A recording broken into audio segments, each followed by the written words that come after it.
मैं यहाँ Sardar Patel Covid care facility और हॉस्पिटल में हूँ, जो दुनिया का सबसे बड़ा कोविड केयर अस्पताल है। 10,200 बेड हैं इसमें।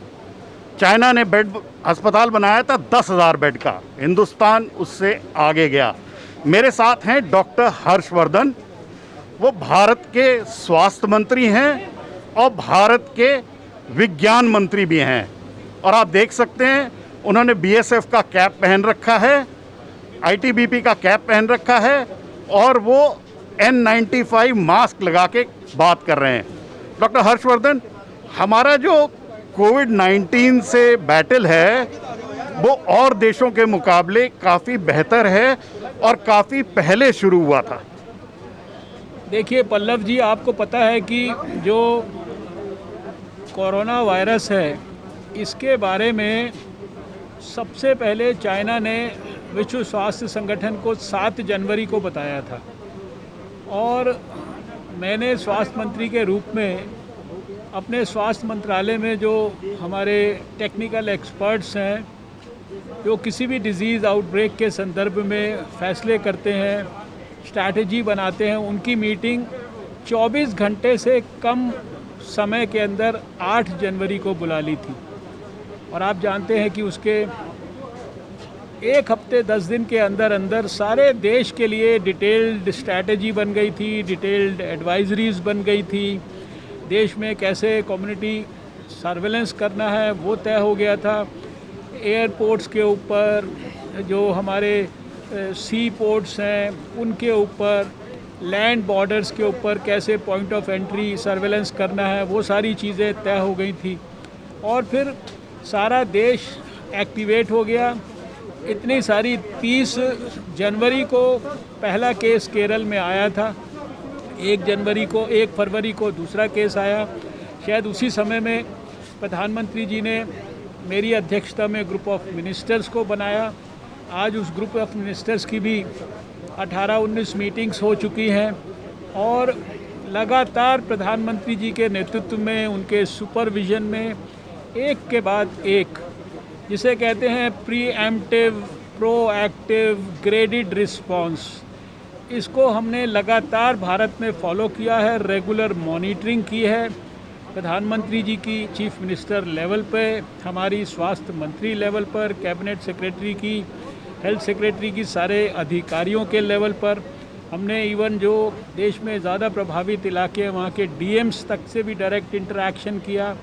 आपने देखा ज़रूरत पड़ने पर प्रधानमंत्री जी ने देश के अंदर सब लोगों के लिए जनता कर्फ्यू जैसा इनोवेटिव कंसेप्ट देश के सामने रखा, देश की मानसिकता तैयार की, लॉकडाउन किया। लॉकडाउन 1 हुआ, 2 हुआ, 3 हुआ, 4 हुआ और उसके बाद हिम्मत करके अनलॉक 1 और अनलॉक 2 भी किया।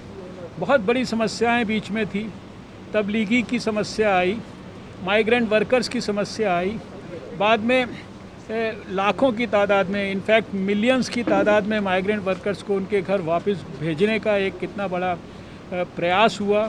उसके लिए स्पेशल ट्रेन्स चलाई गई। ये सारा कुछ करते करते और इस सारी यात्रा में याद करें, ये वायरस और इसके लिए वायरस का टेस्ट, इसका स्वैब अमेरिका जाया करता था कुछ वर्ष पहले तक। हमारे पास एक लेबॉर्ट्री थी और हमने किस प्रकार से अप्रैल के महीने में अगर आप ख्याल करेंगे तो शायद हम 5-6 हज़ार टेस्ट रोज़ करते थे। आज हमारे पास देश में 1194 लेबॉर्ट्रीज़ हैं जहां हम इस वायरस के लिए टेस्ट कर रहे हैं। टेस्ट भी सब प्रकार के कर रहे हैं, RT-PCR टेस्ट कर रहे हैं, एंटीजन टेस्ट कर रहे हैं, एंटीबॉडी टेस्ट कर रहे हैं। और आज एक दिन में 2,80,000 85,000 तक टेस्ट हो रहे हैं। 3.25 लाख हमारी टेस्ट करने की कैपेसिटी हो गई। और लेकिन हमने अभी रुके नहीं हैं, हम 1 मिलियन टेस्ट रोज़ करने की अपनी कैपेसिटी को लगातार तेज़ी से विकसित कर रहे हैं। हम सर, आप जाने जाते हैं भारत से एक वायरस जो हमने भगाया, पोलियो वायरस का। पोलियो वायरस को भगाने में आपका बहुत बड़ा हाथ रहा। तो कहीं ना कहीं आपको लगता है कि हम ये कोरोना पे जीत पाएंगे जल्दी? देखिए, अपनी तरफ से जितने प्रयास हो सकते हैं वो सारे कुछ हम कर रहे हैं। भारत को बहुत बड़ा अनुभव है, हमने चेचक को जड़ से समाप्त किया, दुनिया में कंट्रीब्यूशन किया। हम लोगों ने पोलियो को जड़ से समाप्त किया। 2014 में स्वास्थ्य मंत्री के रूप में मुझे याद है जब इबोला आया दुनिया में, हमने भारत में इबोला को घुसने नहीं दिया। पिछले वर्ष नीपा जब केरल में आया, हमने उसको केरल से बाहर नहीं निकलने दिया। और आज कोरोना वायरस के मामले में भी जब दुनिया में हम दूसरे नंबर की आबादी का मुल्क हैं, हमारी 135 करोड़ से ज़्यादा की आबादी है, हमारा पर मिलियन केसेस का नंबर, पर मिलियन डेथ्स का नंबर दुनिया में सबसे कम है। सबसे कम हमारा मोर्टेलिटी रेट 2.66 और हमारा जो रिकवरी रेट है वो 63% है। डबलिंग रेट जो है वो 3 से बढ़कर 21 दिन हो गया है। तो मुझे पूरा विश्वास है कि जिस प्रकार से प्रधानमंत्री जी के लगातार मार्गदर्शन में, जिस तरह से स्टेट गवर्नमेंट, स्टेट्स के हेल्थ डिपार्टमेंट्स के सपोर्ट से हमारे सर्वेलेंस वर्कर्स, हमारे डॉक्टर्स, हमारे कोरोना वॉरियर्स, हमारी नर्सेज और हमारे सिक्योरिटी के लोग, सभी हमारे जो अभी आज जहाँ पर हम आए हैं यहाँ देख रहे हैं आपकी किस प्रकार से हमारे ITBP के लोग जो है, हमारी सीमा सुरक्षा के जो सशस्त्र दल के लोग हैं, ये सारे लोग, पुलिस हो, कोई ऐसा सेक्शन नहीं है। और आपके जैसे जर्नलिस्ट, उन्होंने भी बहुत अच्छा काम किया कोरोना वॉरियर्स के रूप में, सड़क पर आकर जो है इस लड़ाई को लड़ने के लिए कोरोना वायरस का सामना किया। मुझे पूरा विश्वास है कि कोरोना के खिलाफ जो जंग चल रही है, इसमें भारत को निश्चित रूप से आने वाले समय में एक निर्णायक विजय प्राप्त होगी। आप आज देख रहे हैं जहां आप मेरा इंटरव्यू ले रहे हैं, ये दुनिया का सबसे बड़ा कोविड केयर सेंटर बनाया गया है, जिसकी कैपेसिटी 10,000 से 12,000 के बीच में विकसित की गई है। यहाँ सब प्रकार की आधुनिक सुविधाएं हैं और इस कैपेसिटी को बनाने में सिर्फ 10 दिन का समय लगा है। और इसको बनाने के लिए जितने साधन जुटाए गए वो सब समाज के लोगों ने उनको डोनेट किया है। राधा स्वामी सत्संग से जुड़े हुए वॉलंटियर्स यहाँ पर दिन रात काम कर रहे हैं, डॉक्टर्स काम कर रहे हैं, ITBP के और हमारे से जो सीमा सुरक्षा सशस्त्र सीमा सुरक्षा दल है, BSF के, इनके सब के जो है डॉक्टर्स हैं, दूसरे जो लोग हैं, दिल्ली सरकार, भारत सरकार, उसके प्रशासनिक अधिकारी हैं, सभी लोग जो है बहुत ही जिसे कहते हैं कि हृदय से, मन से, आत्मा से यहाँ पर काम कर रहे हैं, पूरे मनोयोग से काम कर रहे हैं। सर, केस क्यों बढ़ रहे हैं? केस देखिए घट नहीं रहे, केस बढ़ते जा रहे हैं। देखिए, आपको मैंने अभी बताया कि ये जो केसेस हैं, हम तो खुद चाह रहे हैं, हम इतनी तेज़ी से अपनी कैपेसिटी को बढ़ा रहे हैं। अभी दिल्ली शहर की बात करें तो कुछ दिन पहले तक 5,000 टेस्ट होते थे, कल एक दिन पहले 22,000 टेस्ट हुए।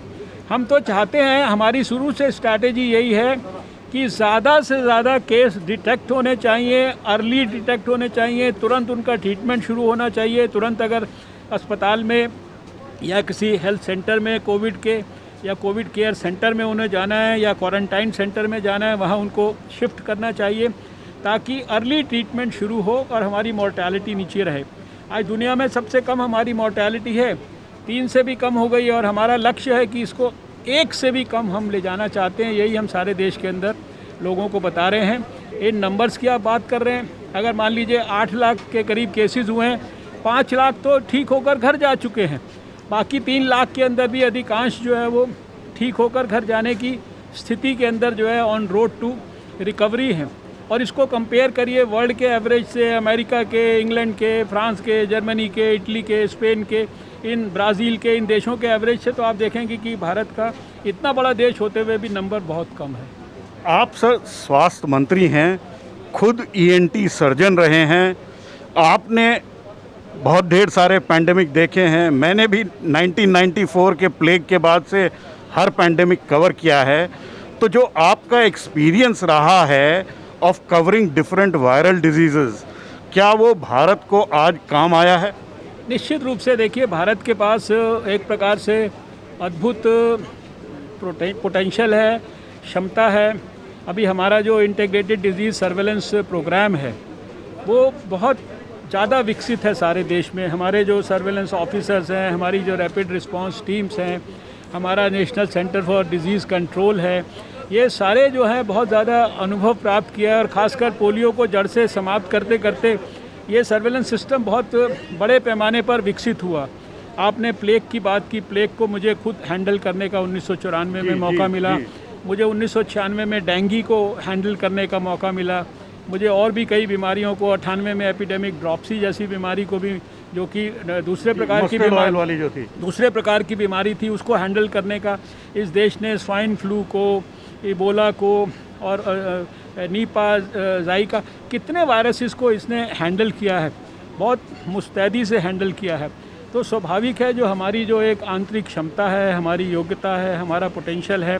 और सबसे बड़ी बात है कि जो हमारे देश में समाज के अंदर एक कर्तव्य परायणता का भाव है। जब ज़रूरत होती है तो सारा का सारा समाज खड़ा हो जाता है, सारा का सारा समाज जो है यूनाइट हो जाता है। वो सारी चीज़ों का भारत को निश्चित रूप से लाभ मिला है। और फिर हमने दुनिया में सबसे पहले इस चीज़ को एंटिसिपेट करके उसके खिलाफ जो युद्ध है उसको बहुत साइंटिफिक तरीके से लड़ने की कोशिश की है। खाली अभी डॉक्टर्स नहीं, हमारे वैज्ञानिक भी इस सारे काम में लगे हैं, हमारे सारे साइंस मिनिस्ट्रीज़ हमारी लगी हैं, सारा हमारा ICMR लगा है।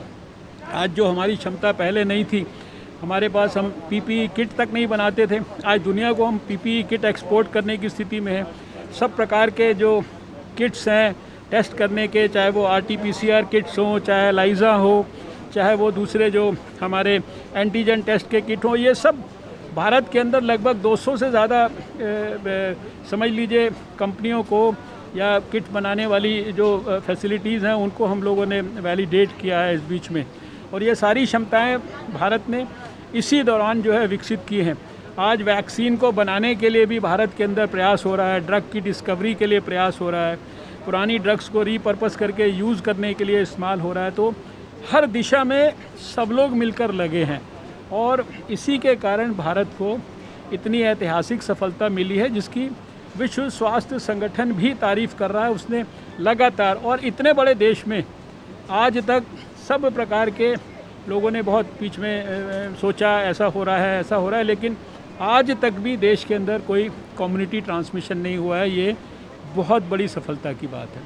सर, आप विज्ञान मंत्री भी हैं। भारत में कोरोना के खिलाफ वैक्सीन बढ़ाने की मुहिम चल रही है। 2 कंपनियों ने अपना इंडिजिनस वैक्सीन बनाने का काम शुरू किया है। आपको विज्ञान मंत्री के तौर पे कितनी उम्मीद है उन वैक्सीन से और कब तक उम्मीद करी जा सकती है सर? देखिए, अगर कोई उम्मीद ना करे, कोई उसके लिए प्रयास ना करे, कोई उसके लिए कर्म ना करे, तब तो कोई उसका मतलब नहीं होता। उम्मीद और कर्म और भगवान पर भरोसा करके ही इस प्रकार के सात्विक काम किए जाते हैं। हमारे देश में कई लोग इसके ऊपर प्रयास कर रहे हैं, दुनिया में भी लोग प्रयास कर रहे हैं। 2 हमारे इंडिजिनस जो भारत की कंपनियां हैं वो काफ़ी आगे बढ़ गई हैं, वो क्लिनिकल ट्रायल्स की तरफ जो है पहुंच रही हैं। तो निश्चित रूप से हमारी भगवान से प्रार्थना और कामना यही है कि जितना जल्दी उनको सफलता मिल सकती है मिलनी चाहिए। अब इसके बारे में पहले से तो कोई भविष्यवाणी नहीं कर सकता क्योंकि ये ह्यूमन ट्रायल्स हैं, क्लिनिकल ट्रायल्स हैं, एक साइंटिफिक प्रक्रियाएं हैं, इनमें समय लगता है। लेकिन सबको एक प्रकार से उत्साह है कि हम जितनी जल्दी भारत के या दुनिया के लोगों के लिए वैक्सीन को खोज करके दें ताकि वो वैक्सीन जो है लोगों की प्राण की रक्षा कर सके, उनकी जैसे कहते हैं इम्यूनिटी को डेवलप कर सके इस बीमारी के ख़िलाफ़। तो सब लोग इसके लिए प्रयास कर रहे हैं। आपकी मंत्रालय की तरफ से और भारत की जो रेगुलेटरी एजेंसीज हैं उनकी तरफ से तो कोई अड़ंगा नहीं लगाया जाएगा ये वैक्सीन है? किसी भी तरह का, देखिए हमारी जो रेगुलेटरी एजेंसीज हैं वो बहुत प्रैक्टिकल तरीके से काम कर रही हैं। जितने प्रकार के क्लियरेंसेस देने हैं बिना कॉम्प्रोमाइज़ किए क्वालिटी के साथ, वो चाहे किट्स के वैलिडेशन का काम हो, चाहे नई दवाओं को भारत में मैन्युफैक्चरिंग या डिस्ट्रीब्यूशन करने के लिए जो है एक प्रकार से परमिशन देने का काम हो, या और भी जितने भी संबंधित काम हैं वैक्सीन्स के बारे में, ट्रायल्स के बारे में, तो सब में हमारी जो देश की रेगुलेटरी बॉडीज़ हैं वो भी बहुत प्रैग्मेटिक तरीके से काम कर रही हैं, बहुत विजन के साथ काम कर रही हैं। और किसी भी प्रकार की ब्यूरोक्रेसी के कारण जो देश हित, समाज हित और लोक हित का काम है वो किसी भी तरह से रुके नहीं। यही हमारा प्रयास है, यही हमारी रेगुलेटरी एजेंसीज़ का प्रयास है, यही हमारे स्वास्थ्य मंत्रालय का प्रयास है, यही हमारे ICMR का प्रयास है, यही हमारी साइंटिफिक कम्युनिटी का, हमारे साइंस डिपार्टमेंट्स का प्रयास है, और यही हमें प्रधानमंत्री नरेंद्र मोदी जी का आशीर्वाद और मार्गदर्शन है। सर, आशीर्वाद और वो बहुत अच्छी बात है, लेकिन अभी भी लोगों के मन में कोरोना वायरस या कोविड-19 के खिलाफ बहुत खौफ है। ये खौफ कैसे दूर करा जाए? देखिए, लगातार प्रधानमंत्री जी भी बराबर बता रहे हैं लोगों को, मैंने भी लगातार बताया है, और भी सभी संबंधित लोग देश भर में बताते रहते हैं। इतना बड़े पैमाने पर प्रचार किया गया है। एक कॉलर ट्यून जो टेलीफोन में होती है, जिसके 117 करोड़ सब्सक्राइबर हैं, उसके माध्यम से दिन में 10-10 बार हम लोगों को याद दिलाते हैं कि अगर आप मास्क का इस्तेमाल करते हैं और 2 गज की दूरी को बनाकर रखते हैं और अपने हाथों को ठीक प्रकार से धोते रहते हैं साबुन से अच्छी तरीके से, गंदे हाथ कहीं इधर उधर छूने के बाद नाक में, मुंह में, आँख में नहीं लगाते हैं, तो ये जो बातें हैं, हमने कहा ये असली सोशल वैक्सीन ये है। लोगों को बार बार हम ये कह रहे हैं कि अगर ये बेसिक सावधानियां आप रखें तो कोरोना से किसी भी प्रकार का खौफ रखने की ज़रूरत नहीं। देखिए, कोरोना वायरस तेज़ी से एक दूसरे में स्प्रेड होता है, लेकिन इस मामले में कोरोना वायरस विनम्र है कि वो आपको बड़े सिंपल तरीक़ों से अपने आप को बचाने का वो मौका देता है। तो हम ज़्यादातर अपने घरों में रहें, जब आवश्यकता बहुत ज़रूरी है तभी घर से बाहर निकलें, भीड़ भड़क्के को अवॉइड करें, सोशल डिस्टेंसिंग मेंटेन करें, घर में अपने बुज़ुर्गों का खास ख्याल रखें, अपने घर में जिनको कोमॉर्बिडिटीज़ हैं उनका खास ख्याल रखें, घर में गर्भवती महिलाएं हैं, बच्चे हैं, उनका विशेष रूप से ख्याल रखें। तो यही तो छोटी छोटी प्रिकॉशंस हैं जिनको हमें लेना है। कोई खौफ करने की कोई बात नहीं है, और मैं समझता हूँ कि अब तो धीरे धीरे ये काफ़ी फ़र्क पड़ा है।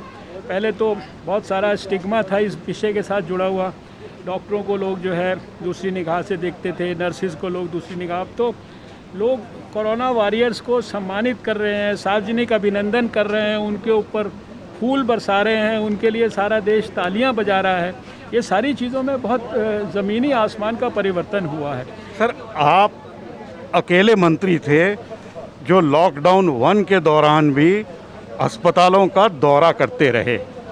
आपको कभी डर लगा कोरोना वायरस से? आपने कोरोना का टेस्ट कराया, क्या हुआ? पॉजिटिव निकला, नेगेटिव निकला, या डर लगा आपको? नहीं, मेरे को ना कभी डर लगा और ना ही जो है मैंने कोई कोरोना का टेस्ट कराया, ना ही मुझे कोई सिम्टम हुआ। मैं पूरे इस 4-5 महीने अगर रात में 12 बजे भी घर गया तो मैंने इतना ज़रूर किया कि मैंने 60 मिनट जो है अपने घर के अंदर सैर ज़रूर किया, अपने स्वास्थ्य को ठीक प्रकार से रखने के लिए, और इससे ज़्यादा कोई और प्रिकॉशन ज़रूर रखी। मास्क को ठीक से बराबर पहना, जो प्रिकॉशंस लेनी ज़रूरी हैं वैज्ञानिक दृष्टि से, वो सारी की सारी प्रिकॉशंस ली। दिल्ली के सारे अस्पताल जहाँ कोरोना का इलाज होता है वो उनको मैं अच्छी तरह से विज़िट कर चुका हूँ।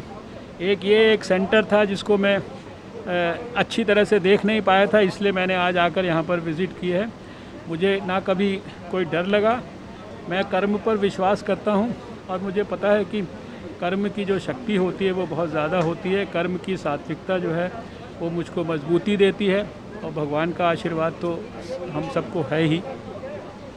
तो ये थे डॉक्टर हर्षवर्धन, पेशे से ENT सर्जन हैं, अकेले ऐसे डॉक्टर जिन्होंने भारत से पोलियो वायरस को भगाया और कहीं ना कहीं स्मॉल पॉक्स वाली वायरस को हिंदुस्तान से और दुनिया से भगाने में काम किया। अभी WHO में एग्जीक्यूटिव कमेटी के चेयरमैन हैं। भारत और दुनिया से कोरोना को किस तरह से कोरोना से मुक्त किया जाए उसकी मुहिम में जुड़े हुए हैं। ये इंटरव्यू आपने भारत और दुनिया की सबसे बड़ी corona care facility Sardar Patel Covid care facility, जहाँ पे 10,200 बेड हैं, उसके अंदर से देखा। नई दिल्ली से पल्लव बागला।